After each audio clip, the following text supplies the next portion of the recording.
If you take a look at a lion pride, things look pretty straightforward. A few males, a group of females, and their cubs. Nothing too special, it seems. But it turns out lions are the most social of all big cats, and their prides are far more complex than they appear.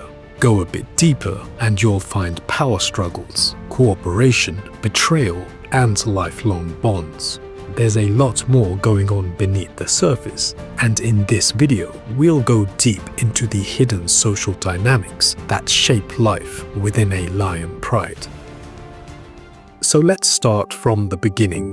What exactly is a lion pride, and what purpose does it serve to be part of one? A lion pride is essentially a social group of lions that lives and hunts together.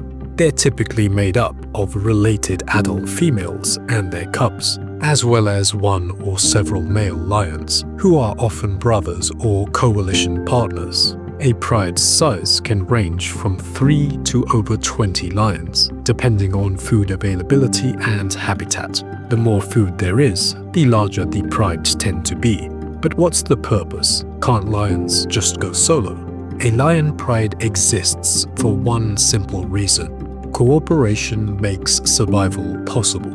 Every major function of a lion's life, hunting, protection, reproduction, and raising young, is more successful in a group than it is alone. So the why is clear: survive, protect, and pass on genes. That leads to the obvious next question: who does what? Cooperation doesn't just happen on its own. A lion pride isn't just a free-for-all, it's organized. And here is where it gets fascinating, because the classic idea of the Lion King gets turned on its head. It's the adult females, the lionesses, that form the core of the pride. They do most of the hunting, using sophisticated teamwork to take down large prey. They engage in allomothering, which is the communal raising and protecting of cubs, and they hold territorial knowledge, where the best hunting grounds are, how far the nearest water source is, and they pass it down from generation to generation. It's this invaluable knowledge they possess that often results in the most experienced female making key decisions about movement and hunting strategy. So while the classic phrase refers to the male lion as the king of the jungle, which is inaccurate anyway since they inhabit the open plains, the lion pride is a matriarchy, not a monarchy. It isn't a kingdom ruled by a single male. The real power lies with a core of related lionesses, the permanent decision-making unit of a lion pride. But adult male lions still have important roles. Their main jobs are protection, territory defense, and reproduction. Male lions will patrol, make scent marks, and roar to warn off rival males and intruders. They'll directly defend the lionesses and cubs from external threats such as hyenas, and they'll gain mating access to the pride's females. An adult male lion typically has a short tenure in a lion pride. We're talking about 2 to 4 years, and we'll go into a bit more detail about this later in the video. But for the purposes of defining a male lion's role in a pride, you can consider them as hired muscle with a relatively short contract. Next, there are the adolescent males and females. This part of a lion's life can be classified as the experimental stage. They join hunts but don't fully contribute. Their primary role isn't functional but rather developmental. It's at this stage when they test the social boundaries of the pride, challenging access to food, interacting more boldly with adult lions. For the adolescent lions, it's not about rebellion but learning. Corrections from an adult lion in the form of a growl or a swat helps the adolescents learn where they rank, when to assert themselves, and when to back down. And then there are the cubs, whose primary roles are to learn, play, and simply to survive. So a lion pride is an efficient, well-oiled machine. But as we pointed out at the beginning of this video, there's a lot more going on beneath the surface. Within the pride are several hierarchies, with higher rank providing privileges as well as responsibilities. The most stable hierarchy in a pride belongs to the females, who often spend their entire lives together.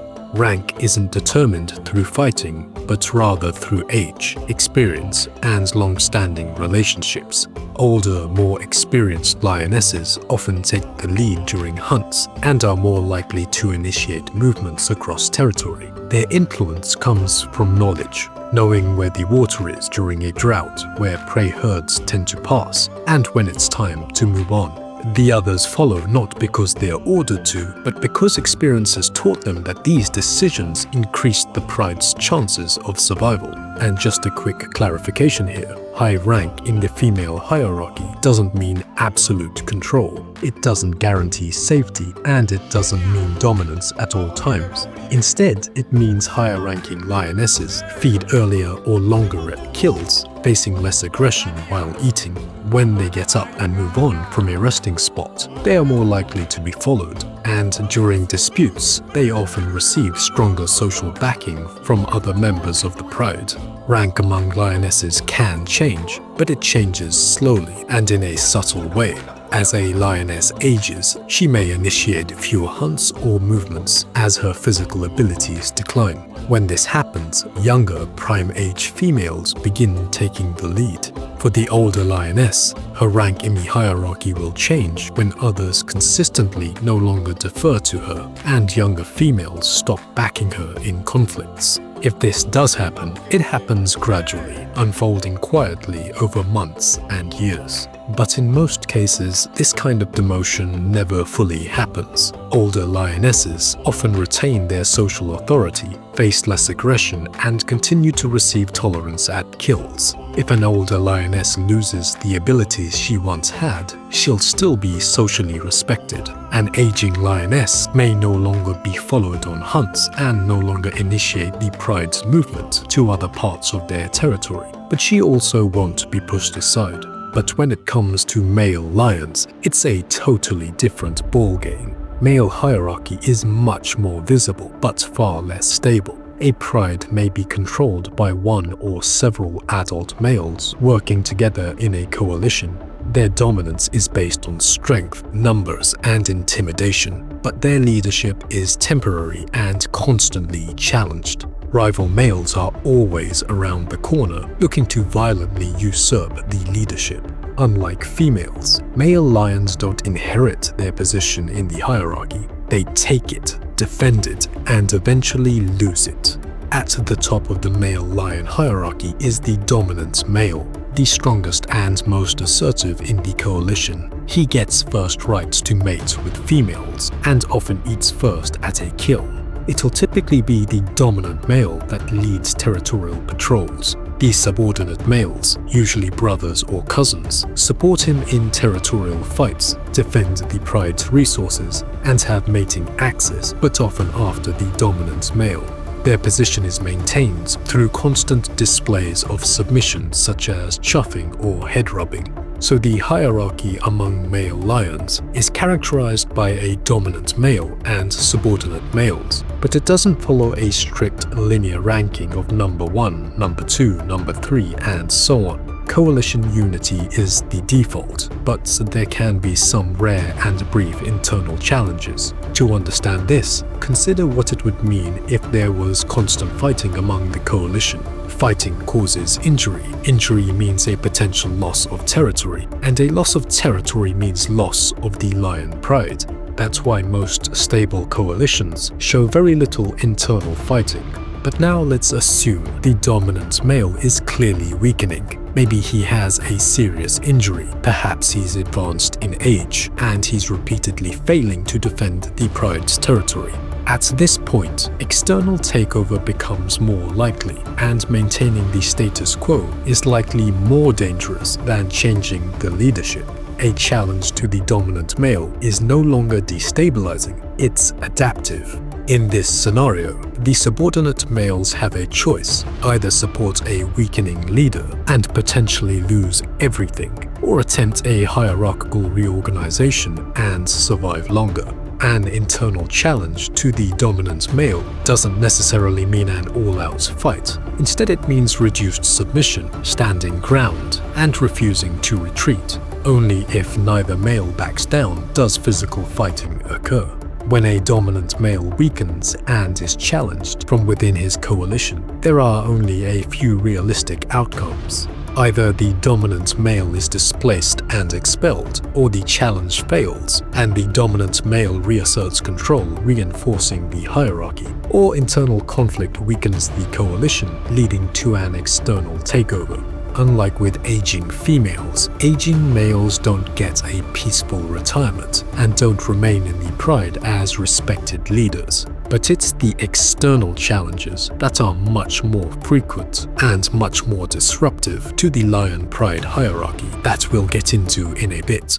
There's also an intergender hierarchy, defining how the male coalition and the matriarchy interact. Males are physically larger and will aggressively assert dominance over females, especially around food and mating. If a male is particularly hungry and doesn't want anyone in his space, it can displace a female from a kill. But the females hold a lot of power. They are the hunters, they know the land, they bring the food. A male cannot afford to alienate them entirely. Without female cooperation, the entire pride collapses. If a male lion alienates females, the females in turn can avoid cooperating, withhold mating, and coordinate aggression towards him. The male lion understands that he depends on the females for survival. Even a powerful male cannot hunt efficiently alone, and so he makes sure not to push things too far. At the lower rung of the pride hierarchy are the cubs. They have no social authority and they're physically vulnerable. Everything they receive, food, safety, tolerance, is granted by adults. But that in itself suggests a special importance. Despite being low-ranking, they are heavily protected, tolerated at kills, and they even determine a lot of the pride's behavior. For example, hunts are timed to coincide with cub feeding needs. Pride movements tend to be extra risk-averse, and rest periods increase when cubs are young. So while cubs rank lowest in the hierarchy, the pride ultimately organizes itself around their survival. A disruption to this well-oiled hierarchical system occurs when males reach sexual maturity, which is about 2.5 to 4 years old. Unlike lionesses, which stay with the pride for life, young males are pushed out. And there are several important reasons why this happens. One reason is to prevent inbreeding. Young males are sons or close relatives of pride females, and so if sexually mature males stayed and mated with lionesses in the pride, it would lead to genetic weakness and compromise the pride's health. Another reason is to limit competition. The dominant male sees these adolescents as direct threats. Soon they will be strong enough to challenge for dominance, so expelling them now removes future rivals. And the third reason is to maintain social stability. These young males, as they grow, begin showing adult aggression. The presence of ambitious, hormone-driven young males creates constant tension, distracting from the unity needed for hunting and defense. Expulsion of these males restores internal order. So how does it happen? The expulsion is rarely a single clean event, but rather a process of increasing pressure. The adult males become increasingly aggressive towards the young males. They are snapped at, chased away from kills, and forced to sleep farther away from the pride. Over weeks or months, the young males spend more time on the edges, and eventually they stop returning. In some cases, adult males directly chase young males out. And so begins the life as a nomad, an incredibly dangerous and unstable stage of a male lion's life. Inside the pride, he was protected, fed by cooperative hunts, and tolerated by those who had known him since birth. Once expelled, all of that disappears. From that moment on, he must survive alone. Young males are still growing, inexperienced, and lack the strength to defend territory or challenge resident males. They survive by staying on the edges of established prides, moving mostly at night, and avoiding confrontation whenever possible. Food is unreliable, A nomadic male may hunt small prey on their own, scavenge from carcasses left by others, or attempt risky thefts. Injuries at this stage are common, and many young males die during this phase. To enhance survival, a young male will attempt to form or join a coalition, and there are several scenarios in which this happens. In many cases, male lions aren't expelled alone. Brothers and close male relatives born into the same pride usually reach sexual maturity at around the same time, and adult males treat them as a group. As a result, they're often pushed out together or within a short window of each other, because these males have spent their entire lives together, nursing near the same females, playing, hunting, and resting together. Their coalition doesn't need to be negotiated or formed after dispersal. The social bonds, tolerance, and cooperation are already in place. When they leave, they don't need to form a coalition in the usual sense. Because the coalition already exists, they simply carry it with them into nomadic life.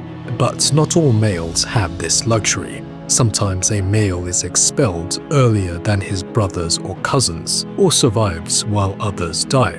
In those cases, coalition formation happens later and is much less straightforward. As young males roam, they eventually encounter other nomads. It's not a good idea to fight. Getting an injury can mean death weeks later from an infection or starvation. Instead, they evaluate each other. If neither male escalates and both back down from dominance displays, tolerance begins to form. They may rest within sight of each other, feed at the same carcass without aggression, and move in parallel. These repeated non-aggressive interactions communicate that neither sees the other as an immediate threat, and over repeated encounters without conflict, that tolerance deepens into association. This becomes the foundation of a coalition. The bond strengthens through repeated cooperation and interaction, chasing off hyenas together, coordinating movements, and physical contact like head rubbing. Coalition life doesn't eliminate danger, but it changes the equation. And interestingly, there's usually a subtle dominance structure even among nomadic males. When young males form a nomadic coalition, they've had a backdrop of non-aggression towards each other, but they don't suddenly become equals in every sense. Even without territory or females, differences in age, size, and experience still matter. Over time, these differences create a loose hierarchy. One male often takes the lead in movement, initiates confrontations, or eats first at carcasses. This male can be thought of as dominant, but his position isn't aggressively enforced. During nomadic life, the coalition's survival depends on staying together, avoiding injuries, and learning the landscape. Because there are no females to monopolize and no territory to defend yet, there's little incentive for intense dominance behavior. Nomadic life for young male lions generally lasts 2 to 4 years. During this stage, they learn the political landscape of their surroundings, which prides are strong, which males are aging, and where opportunities might eventually arise. These young males are effectively in training, coordinating with coalition partners, testing their presence through distant roars or brief boundary incursions. Every encounter is teaching them about their own strength. If a nomadic coalition survives long enough and grows strong enough, it becomes time for a momentous moment in a male lion's life: the pride takeover. The pride takeover is one of the most violent and transformative events in a lion's life. After weeks or even months of assessment, a target is set. An invading coalition launches a surprise, coordinated attack on the resident males of a pride. What ensues is brutal. Multiple males clash at once. They use their weight, claws, and powerful jaws, aiming to bite the spine, crush the windpipe, or disembowel their rivals. The fight is typically quick and intense. Lions are built for power, not endurance. And so when the physical fighting gets underway, it's brief, often lasting only a few minutes, sometimes even seconds. If defeated, the resident males are either killed, fatally wounded, or driven into permanent exile, never to return. The dominance hierarchy that was in place is totally demolished. Almost immediately, the victorious males will frantically patrol their newly acquired territory, roar frequently, and stay close to the females. And then comes another ruthless, brutal aspect of a pride takeover: infanticide. Once new males take control, they are strongly motivated to eliminate existing cubs as soon as possible. The male lions know they're on borrowed time. By killing the cubs, it forces the females to become sexually receptive within days or weeks, so the males can sire their own offspring as quickly as possible. The lionesses, however, aren't simple bystanders. They'll fiercely resist attacks on their cubs. They'll charge males in groups, bite, claw, and even risk serious injury. And sometimes this resistance can succeed, if only temporarily. Some mothers even flee the pride territory with their cubs as soon as they sense a takeover is imminent. They'll hide the cubs in dense cover and try to minimize encounters with males. If cubs survive long enough, the risk of infanticide slowly decreases. If cubs are over 1 year old, they are much more likely to be spared because they're close to independence and don't delay the mother's reproductive cycle as much as an infant would. But in most cases, the outcome is grim and predictable. Despite hiding, resistance, and avoidance, most cubs under 9 months old are found and killed. The lionesses, understanding that further resistance risks injury or death, eventually begin to cooperate. A restabilization phase kicks in. The transition isn't emotional, but rather strategic. The lionesses, who are the permanent core of the pride, eventually accept the new males as their protectors and mates, and their biological imperative shifts to producing new cubs that will survive. And so the takeover is complete, but it is never permanent. From the moment new males take control, the clock is already ticking. Somewhere beyond the territory, there are younger coalitions out there, growing stronger, listening, and waiting for their opportunity. What we've covered so far in this video demonstrates there's a lot more happening beneath the surface of a lion pride. The law of the land is brutal, unforgiving, and transactional. In lion society, bonds certainly do exist, but loyalty is conditional. Support is given only as long as it improves survival or reproductive success. When conditions change and there's no advantage to be gained, that support can disappear in an instant. Second chances are also exceedingly rare. Take, for example, a defeated male coalition kicked out of their pride. In most cases, this defeat is the beginning of a rapid decline. The coalition fragments, injured or aging males fall behind, and death usually follows within months to a couple of years. The scenario is similar for challengers who attempt a pride takeover but fail in their mission. Another rapid and dangerous downward spiral. Wounded, exhausted, and disoriented, they quickly move away from the defended territory, becoming nomads again, but this time worse off.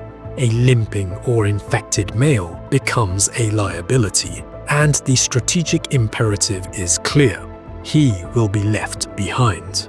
The prospects are grim: starvation, death from infected wounds, or being killed by rival lions.